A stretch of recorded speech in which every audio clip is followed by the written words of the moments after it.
ശാസ്ത്രരംഗത്തെ രാജ്യത്തിന്റെ വളർച്ച ഓരോ ഭാരതീയനും അഭിമാനകരമെന്ന് പ്രധാനമന്ത്രി നരേന്ദ്രമോദി. ആക്സിയം 4 ദൗത്യത്തിന്റെ വിജയവും ശുഭാൻശു ശുക്ലയുടെ മടങ്ങിവരവും മൻ കി ബാത്തിൽ പരാമർശിച്ച് പ്രധാനമന്ത്രി.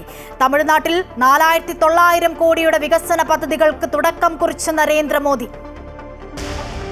CPM-ൽ വീണ്ടും ക്യാപിറ്റൽ പണിഷ്മെന്റ് വിവാദം. VS-ന് ക്യാപിറ്റൽ പണിഷ്മെന്റ് കൊടുക്കണമെന്ന ആലപ്പുഴ സംസ്ഥാന സമ്മേളനത്തിൽ ഒരു വനിതാ നേതാവ് ഉന്നയിച്ചെന്ന വെളിപ്പെടുത്തലുമായി സുരേഷ് കുറുപ്പ്. പ്രസ്താവന തള്ളി സംസ്ഥാന സമിതി അംഗം ചിന്താ ജെറോം. ക്യാപിറ്റൽ പണിഷ്മെന്റ് എന്ന് ആരും പറഞ്ഞിട്ടില്ലെന്ന് വിശദീകരണം. സംസ്ഥാനത്ത് വരും മണിക്കൂറിൽ മഴയുടെ ശക്തി കുറയും. ഇടുക്കി, കണ്ണൂർ, കാസർഗോഡ് ജില്ലകളിൽ ഓറഞ്ച് അലർട്ട്. ഡാമുകൾ തുറന്നു. ജാഗ്രത വേണമെന്ന് മുന്നറിയിപ്പ്. പത്തനംതിട്ടയിൽ ഒഴുക്കിൽപ്പെട്ട് 2 മരണം. ഒരാളെ കാണാതായി. കണ്ണൂർ, കാസർഗോഡ് തീരപ്രദേശങ്ങളിൽ ഉയർന്ന തിരമാലയ്ക്ക് സാധ്യത. കനത്ത മഴയിലും കാറ്റിലും കെടുതി രൂക്ഷം. കുട്ടനാട് താലൂക്കിൽ നാളെ അവധി. കൊല്ലം തേവലക്കര സ്കൂളിൽ വിദ്യാർത്ഥി ഷോക്കേറ്റ് മരിച്ച സംഭവത്തിൽ KSEBയുടെ റിപ്പോർട്ട് തള്ളി വൈദ്യുതി മന്ത്രി K കൃഷ്ണൻകുട്ടി. വീഴ്ച പറ്റിയവരുടെ പേര് പറയണമെന്ന് നിർദ്ദേശം.